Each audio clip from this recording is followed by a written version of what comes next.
Welcome to Female Fluence. We are a place of women empowering women. This is a safe environment where females are not judged nor afraid to flourish. My goal is to help you live an energized life of balance, whether as a mom, a wife, or in your profession. It is time to have self-worth and self-compassion. Live in the present moment and surround yourself with only healthy connections.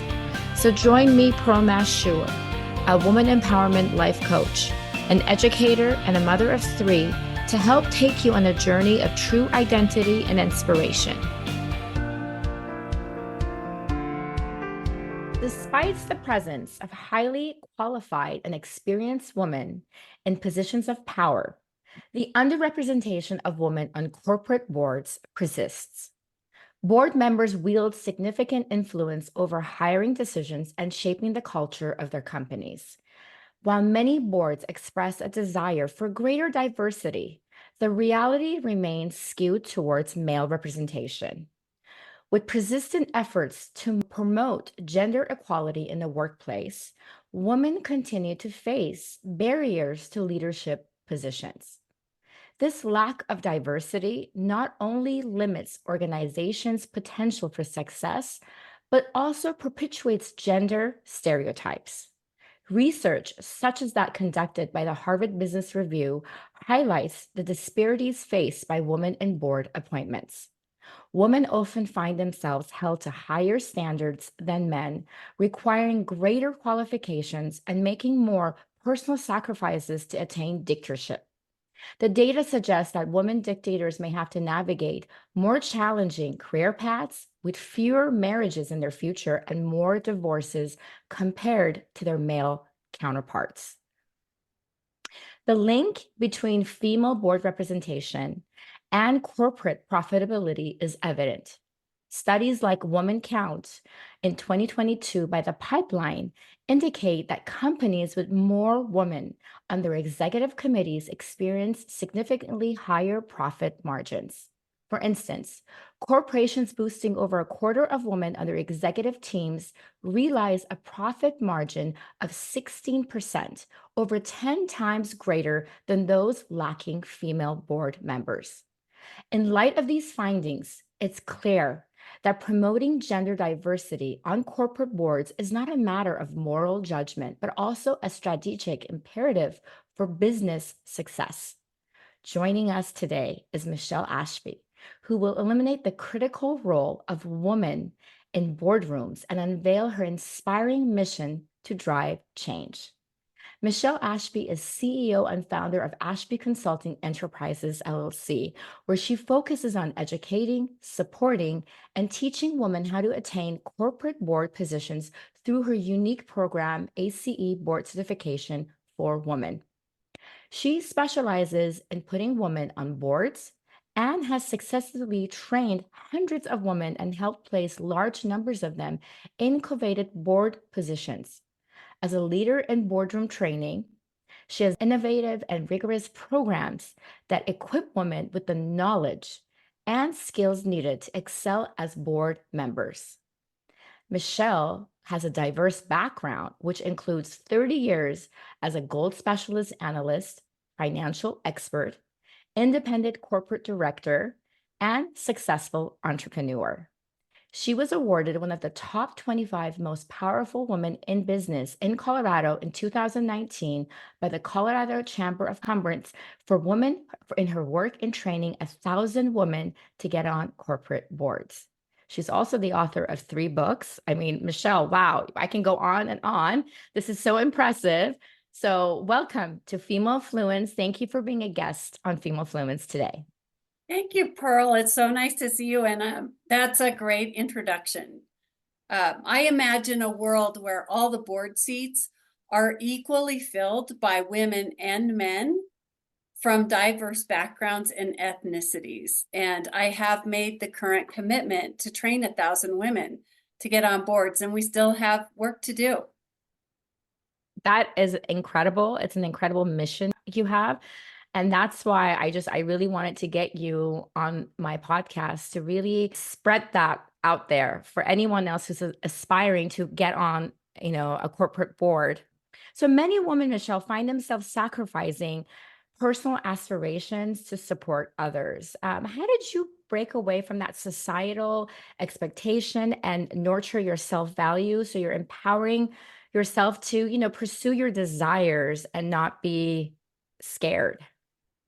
It's really about figuring out what works for you. And there's not a lot we can do about the fact that as women, we do have those higher expectations. We just live in that world right now. We haven't gotten to a world where, men are going to do the equal amount of home chores that women are, and daycare and all that kind of thing, even if you're Right. married with a partner. And that means that we have to be interested enough and motivated enough to make those extra commitments. And I don't look at it as a sacrifice. I look at it as a investment, if you will, in myself and in my family and my community. And I actually feed off of that. And maybe I'm built a little bit differently. For women out there who are starting with families, it really does take time. And you do what you can during those times. In other words, if you're raising small children, of course, you're not going to be able to do a lot of other things. In fact, I'm pretty amazed when people Right. are working full time and they've got these, really young I children not in completely school agree. yet. I'm watching my own children go through that with my grandchildren. And I was fortunate enough to be able to stay home until they started school. And then I launched my career. So I think there's a time and a place for Right. everything. And we all have a different path. Yes, there's the traditional, but I never was on the traditional path anyway. Which is perfect. It doesn't matter, right? Yeah. We all have different paths, and different traditional paths are for different people. And actually, speaking of that, so you grew up in a patriarchal household. How did you navigate shifting your mindset and rewriting your family's narrative, particularly when you found yourself earning more than your own family members? How did you enable yourself to break away and redefine this inherited legacy? So my father was very, I think, ahead of his time. We had two girls and a boy in my family. And my dad treated the girls, I mean, we had the same opportunities. If he went hunting, he invited all of us. He didn't just invite my brother. Right. And it was our own choice. And my dad was the coach of the kids' baseball team for my brother. And my sister wanted to play. So she always was at the practice and she was better than a lot of the boys. But guess what? The system wouldn't allow a girl to play back then. So she could never play in the game. But I feel like I came from a unique place. And I used to always say that my dad always said, well, you can be anything you want to be. And when I told him that, he said, no, no, no. That's not what I said to you. I said, you're going to go do whatever you want to anyway. So I'm just going to let you go. I had a piece in that. That's by my nature, Right. right? So I feel like I grew up. I know I did. I don't know about you, but I wanted to be an astronaut. I wanted to be Miss America. I didn't see any limitations in my imagination as to what I could be. Which I And feel like I that's how it only should be for everyone, right? Yeah. And I Yes. only learned that there were these limitations when I went to school and, and church and all these other things that have these, what I call layers of limitation Yes. that are put upon us. Right. And so we figure out how to get through our lives with those. And when is it the appropriate time to let some go? Right. Because there is always a time to let some of those go. They can be good for us, and sometimes they can be damaging for us. The patriarchal model, I feel like because my dad was like that, and I'm a nerd, I love numbers, and my dad was a nerd, and that's where we connected. And we would talk about numbers, and he'd help me with my trigonometry homework, if you can imagine. He was the treasurer for the Knights of Columbus, and I was his little secretary. So I'd help him fill out the monthly invoices for everything for all his people. And my dad taught me how to do my own taxes. And it was an event every year. My dad and I would sit down for a whole weekend and work on taxes. How exciting is that? Wow. Right? But it was our time, Yeah, and it was your bonding time. it was very precious, and we spoke the same language. And I think that helped me when I went into the world of being in the brokerage industry. And I already had an interest in markets and in numbers and in money and finance. And I was just starting, to really learn what all that was. And I was a sponge. And I had that kind of support, Mhm. probably innately, that kept me from getting blocked in a lot of ways. That was very helpful for you. So now we get into a little bit of a deeper conversation. As a mother, I know that you have faced one of life's most profound challenges, the loss of a child. I know when we spoke earlier, my heart just went out to you. With two daughters, experiencing one being diagnosed with cancer must have just been like unimaginable pain. Can you share some insights into this difficult chapter of your life? How did you navigate your journey from grief to finding purpose and then turning your loss into a driving force for change? Yeah, so my daughter Danny was diagnosed with cancer when she was 18, and her cancer is a rare bone cancer called Ewing sarcoma. And she had literally just graduated from high school, and was looking forward to going to university and becoming a famous fashion designer, not just a fashion Oh, designer, but a famous one. She had a very big personality. She was super bright. And Ewing sarcoma is a very deadly cancer. And she was, for 16 months, went through intensive treatment and really fought valiantly, and she would say to me, Mom, I'm not dying of cancer. I'm living with it. It's going to fit in my schedule. I'm going to prom. I'm going to graduation. oh They my can work gosh. all my programs around me. And that's how we handled it, right? Unfortunately, she did pass away, and it was just devastating for our entire family. And it was I'm sure. so hard. I was a single mom. I mean, I did get married right at the end because I wanted her in our marriage, in our wedding, and I'd been with the same person for 5 years.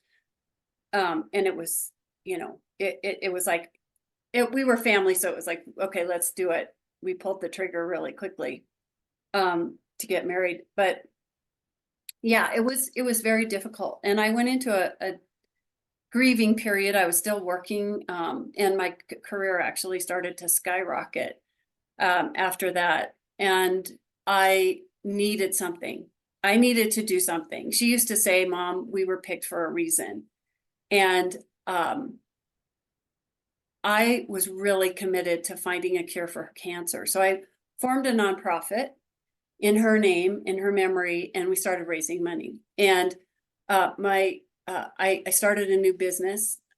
Okay, I just do things like crazy all the time, and it was a huge success. And I was making more money than I'd ever made before. And I was then able. I realized that I wanted to make more money, and why more money? Because I figured out that if I make more money, I can give more money away. And then I found myself in a position where I could write 6-figure checks and donate that money to cancer research. Yes. Okay. And the nonprofit I formed, over the years, we gave away $1 million to research. And that made a big difference for other people who are afflicted with Ewing sarcoma. And they now have 2 clinical trials going. One is in phase 2. Last time I checked. I don't have the foundation anymore. I did my thing and checked the box and moved on from that. But yeah, it was something that was really important for me in my healing process, Right. in giving back, and also in, I think, recognizing her in a lot of ways. Of course. Of Yeah. course. I think Danny would be so proud of you. I think that's incredible that you took that on to yourself and you've made a difference for other people who are going through the same process. And hopefully, we find more answers and heal more people. Again, I'm so sorry for your loss. Wow. Okay. You seem like a very strong person, by the way, which I really admire. I can tell, your energy. It's like, so you have mentioned that in your past experiences of predominantly working with men in corporate settings, where trust was scarce and collaboration with women was virtually non-existent, leading to feelings of betrayal and isolation. So we're going to take you on to your next step where you decided to kind of go on a journey of researching and interviewing 200 prospective female board members. What made you do this? And what stories can you share with us that you discovered along the way with your interviews? Great. So first I want to clarify that I was in two male-dominated worlds of finance and mining for over 3 decades. And I was almost always the only woman in the room. And my trust was with the men, not the women. Yeah. My trust was with the men. That's usually how it is, though, right? It is They treated for me, some reason. Yes. they treated me great, and they had the power and the money. So they could make the decisions as to how to support me. And, like my business would not have been that successful and making millions of dollars if it weren't for the men Right. who were there behind me to make it happen. Right. But Right. on the other hand, women not so trustworthy. Yes. Like I found along the way that there was really an overall unwillingness to help each other. And in fact, a feeling of competition and jealousy among women who are going up the ladder. And Yes. that was the typical piece. So I was leery of women. I didn't belong to women's groups. I always joke and say I'm really like, our average board member is a 63-year-old white male. And I always tease like, I'm really a 63-year-old, In disguise. male inside because they've taught me everything I know. There's not enough women on boards. This is 2016. And I'm like, I don't get it. I'm going to find out for myself. Media, I trust a little bit, but not that much. So I started talking to all these women. And what I learned was, whoa, wait a second. There's some amazing women out there. They're really like have great backgrounds, a lot of talent, a lot of skills. I think they could qualify for boards. And why aren't they? And so that's where I figured out what the gaps were, the things that they, what was preventing them from getting on boards because they didn't know stuff. Right. And they didn't know how to get on boards. They didn't know even that they could get paid while they're on boards. It pays very well. And so that's what kind of led me to get into this, situation, this aha moment of, wait a second, if I teach women everything I've learned, all that I know about being in boards, I can help. I can make a difference. And that was the moment that I made the decision to make a bodacious goal of training 1,000 women to get on boards. Because I didn't want to just do it like you and I one at a time. That will take forever. Forever. We need to get it faster. And so I'm just, as you can tell, I'm high energy. I want Yes. things done. That's just my nature. So that's how I launched. Your mission was so important to you that you had to kind of let go of your emotions and your ego. Tell us about how that happened. Like, how did you just decide? I mean, I know with your daughter and with your it was so important for you to make this change because you discovered that there's not enough females out there, in the boardroom. How did this experiences contribute to your transformation? And then if you could also tell us about some of the interviews, maybe some things that you discovered along the way when you were interviewing some of the ladies. Okay. That personal transformation, if you can imagine, I'm a 63-year-old white male in my head walking around, and I'm not saying nice things about women in my Yes. head.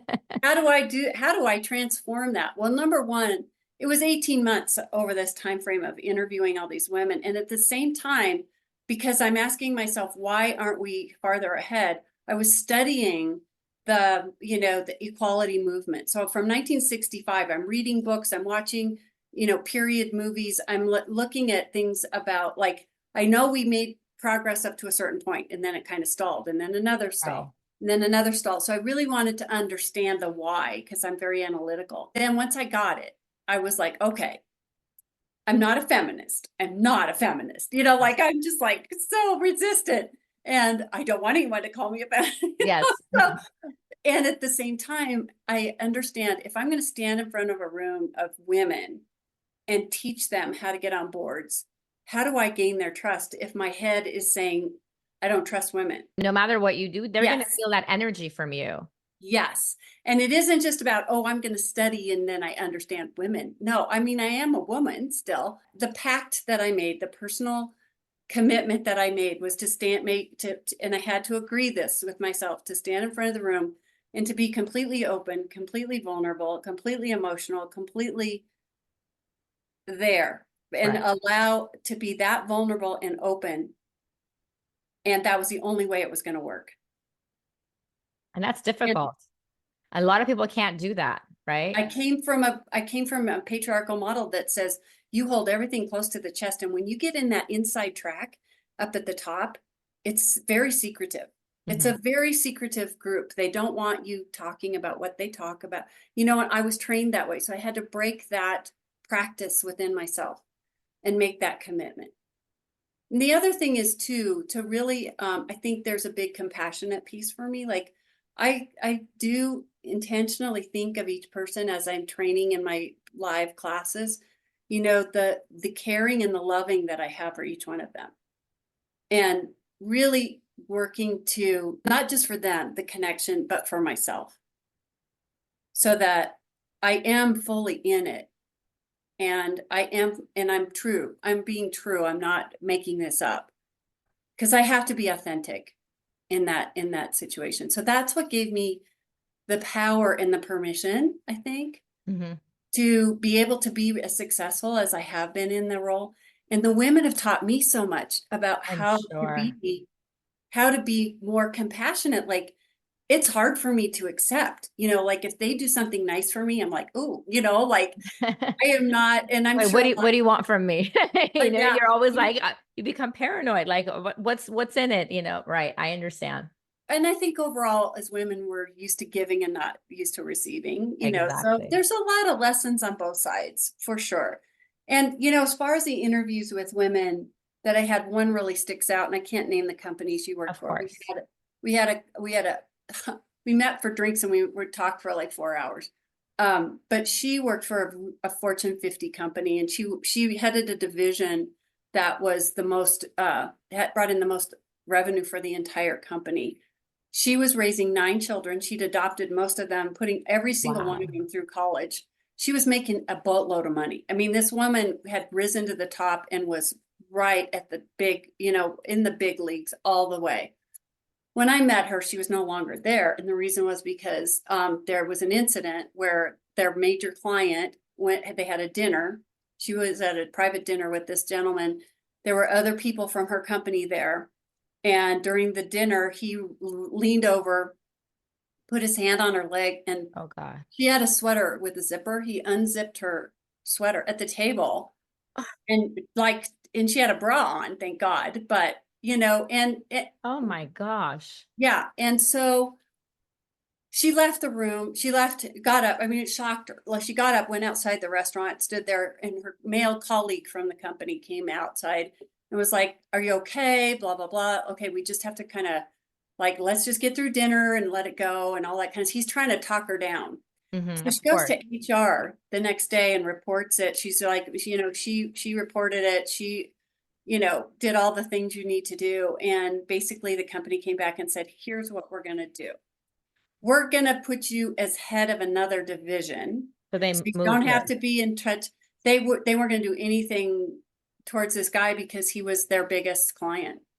And they wanted to move her sideways. So she went into a legal battle with the company. And that's where I met her, was when she was in that process. So her whole life changed from, you know, being in this very powerful position, making a lot of money, into a situation of being in a whole different place, right? We need to get that power back. And you know, now I've trained a few women who've been through some pretty significant lawsuits. Right. We had a gal that was in our class last fall who was part of the Goldman Sachs class action lawsuit Hmm. that settled for $275 million. And it was an 8-year process for her. 8 years. Wow. And then, you know, it affected everything. Like she was a pariah, like she couldn't get jobs. You know, people wouldn't. So you know, we talk about sacrifice, and we were talking earlier, that part of it, being working hard and doing things and making those kinds of investments in your life, that's different than sacrificing yourself for the greater good of all of us in a painful situation that's costly, where you can lose your family, your marriage. Yes. And it's like your self-worth. Like if it's like Yes, the yeah, price that you have to pay to stay yeah. quiet, go along because you want this deal to happen. You don't want to, shake anything in the office. That is just so sad. And especially all those years of dedication and hard work. in Yeah. this corporation that she has given to this company, and then there's no loyalty. I mean, that just blows me away. Yeah. And More. then, and then on the other side, when you do tell on them, it ruins your life. I mean, Yes, I and you have a can't get woman, another job. It's, right. yeah, it does. Yeah. I have a woman that went through my course in 2019 who was part of the Me Too movement in California in media. And she was named in a book. She was in the, courtroom, all that kind of stuff. When she took my course, she said, I'm going to hire somebody to scrub my social media. She paid someone to scrub everything and changed her name Oh so my, that when you Google her, you would not see all this stuff come up. And she took a totally different track. Like she's not even close to doing what she did before. She's in a whole different field. So yeah, it's we're still in that pioneering stage. yes. I mean, we've come a long way, but we still Yes. have a long way to go. Yes, this is what we call breaking the glass Yes, ceiling. This is where we're really pissing off the big guys in some cases. Like, I don't want to man bash because I've had incredible male of mentors course. and I'm still surrounded by amazing men and I call them the men of the 21st century. Let's be human. Let's be people, not genders, kind of. Exactly. It's not about being male or female. It's just being human. That's Yeah. all it is. That's Yeah. it. Yeah. And bring those skills and talents together so we complement each other Yeah.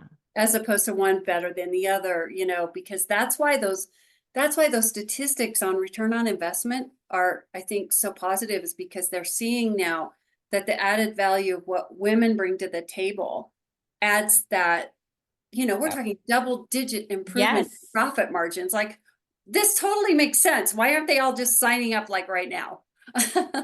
I completely agree with you. How many women are currently on board in the corporate world across America? Like, do you have, Statistics, yeah. So yeah, I do, and I'm going to give you the public company because that's what we can see because they have okay. to report. So we're at about 30%, give or take. Okay, so I would like to see 50-50. So there's still a lot of room for more people to get on boards. And we have made a lot of progress. When I started doing my research in 2016, we were at 14%. So you can So we see went that's from 14 to 30. 30. Yeah. That's great. Yeah, so Okay. we're moving in the right direction. We still we still have traction. Women are still getting on boards. Like, I think about 30% of board positions are filled by women. So it's getting there for sure. It's not going backwards, which is great. That's great. Yeah. That's all we Private need. companies, we don't know. So there's private corporations because they don't have to report. The most recent report I saw, which was a survey of 350 sizable private companies, was 11%. So it's much, much lower for private companies than it is for public. Okay. That's interesting. Yeah. Okay. Michelle, did you always know that you wanted to be an entrepreneur? Is that what you just, I mean, I know you said you wanted to be an astronaut, but down the line, you just had that feeling within you that this is my calling at the end? No, I didn't know anything. I didn't know what I wanted to be. And I was one of those people, if you ask, like, some of my friends would be like, yeah, I want to be a doctor or a mom or a technology. No, I had no idea. I think being in the brokerage business and I became a mining analyst, which means that I interviewed a lot of companies and, and analyzed them. So I would go to their mine sites and meet people. I really liked these guys. Like and I think they're all entrepreneurs. They have a dream of finding a deposit somewhere.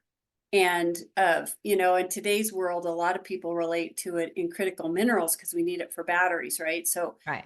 they might have a dream of finding a big lithium deposit or a copper deposit, whatever it is. And they create that from an idea. And I think that's what kind of sparked me. But yeah, I think I was born with it. My parents also were raised us so if we wanted something, we had to go get a job. I started working when I was 12. So I wanted to go to a private school and my parents said, "Sure, go if you pay for it." So I had to get a job in the summer to make money so I could pay tuition and then I had to. So you got a job to pay money for your private school. It Yes. wasn't, it was, that's, I mean, that's incredible because it's like normally, like with my kids, like they're teenagers, they want to get a job. It's like they want to get a job to go buy on their shopping spree, right? Or like get gas. But school-wise, I mean, you were really motivated. Yes. And it's mostly because my best friend was going there. That's a great motivation. It was, and when you're like, you got your girlfriend, that's like all you need. But the school I went to give you an example, Condoleezza Rice was a year ahead of me. That's the caliber of women, Wow. girls who were at this school. So I was like way down here on the spectrum, but I loved it. And I'm glad it was an awesome experience. I'm And sure it wasn't, and helped make you become the person that you are today. Because yeah, all of those, like the community really helps as you're growing up. It's really important. yeah, and it was all girls private, and the expectation was that all of us we're not going to get married and have kids. We were going to go out to the world and make a big, huge I love it. difference, right? They wanted Yes. to know, like, are you going to be the best doctor, the best lawyer, the best whatever? That's the pressure that we had coming out of high school. That's Yeah. great. And of That's course, I went off and got married and had kids with my so first you didn't husband. really listen. No, I didn't listen. Big Until surprise. later. Until Michelle's later. gonna, yeah. Like I said, we all do things in our own time. I had my kids early Exactly. and then my career. Yes. However that is meant to be for you, you might take 17 different paths, but if that's where your destination, your final destination is where you're meant to be, you will get there. And this is Mhm. you're an example of that right now. Now, as far as boards go, what's the difference between being on a corporate board versus being on a nonprofit board? Biggest difference is you get paid. But as far as like behind the doors, Yeah. and if not, Yeah. so it's, Well, but is that a good way though, if you want to get, I guess to add on to that question, to get onto an actual corporate board, is that the stepping stone? Like what you need for people who are interested, they need to do that first, or that doesn't really help you? so I'm kind of controversial on this because most people will tell you, yes, get on a nonprofit board and get that experience. Right. That's what I And was get that thinking. on your resume. They never tell men that. They never tell a man to go get on a nonprofit. I look at that as a deterrent. Mm. You're spending your time, your money, because they want you to donate and all that kind of stuff, Right, right, of course. and energy on for free, and your skills for a free thing. And not that there aren't great causes. I have my own nonprofit foundation. I get it. There is a difference. Like, first of all, in a corporate board, especially a public board, you're highly regulated. So you have to make sure that you are following all of the right protocol. It's mandatory. If you're not doing those, you can then have liability as a director. Right. Okay. So that's important. Following Robert's Rules of Order and so on and so on. You are representing the owners of the company who are the shareholders. Okay. So you have a fiduciary duties, duty of care, duty of loyalty, there's all these levels that you are responsible for.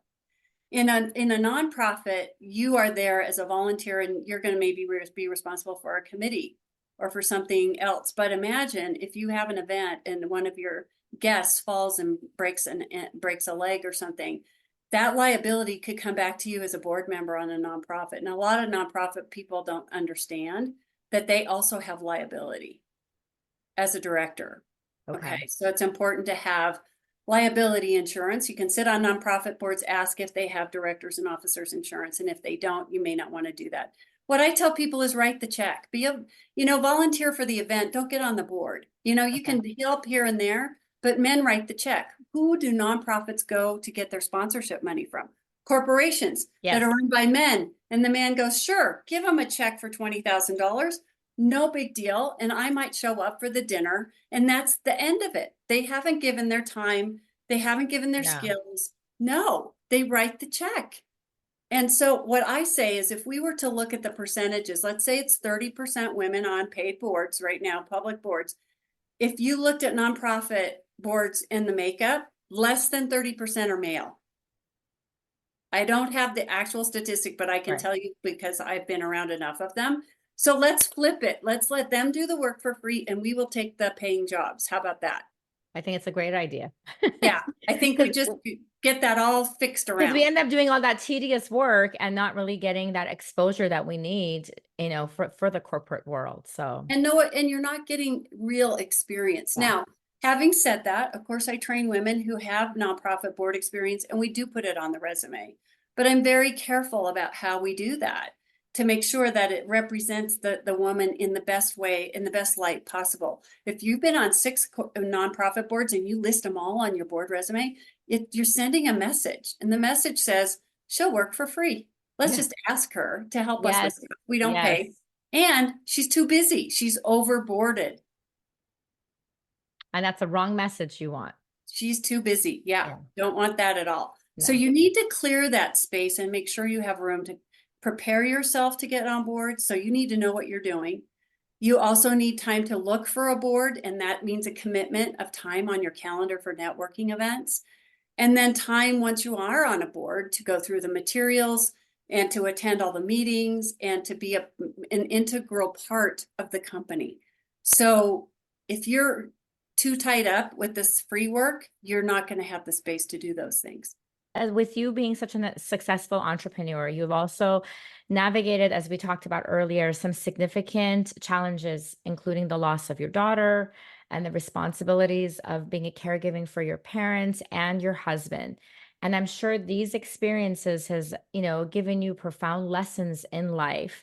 Could you share some insights into what you've learned in these really difficult journeys in your life?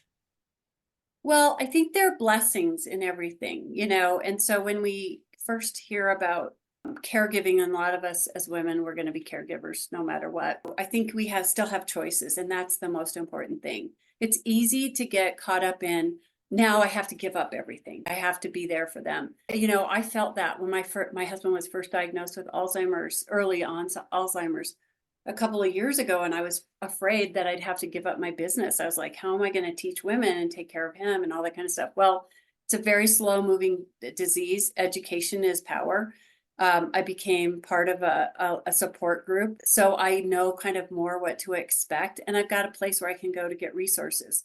And part of taking care of him is taking care of myself. Of It's course. that oxygen. People always say this oxygen thing. I'm like, yeah, that doesn't mean a lot to me until I can convert it into a real life thing. And what it means for me now is it's okay to bring in caregivers. Like with my dad, my dad lived with us for almost a year and a half, totally bedridden, and I had to, manage his care, which meant I brought in caregivers for almost 24 hours a day while I'm running a business and a household and all those other kinds of things. I'm still taking care of him, even though it's not my hands on him all the Of time. course. You're delegating, right? Yeah.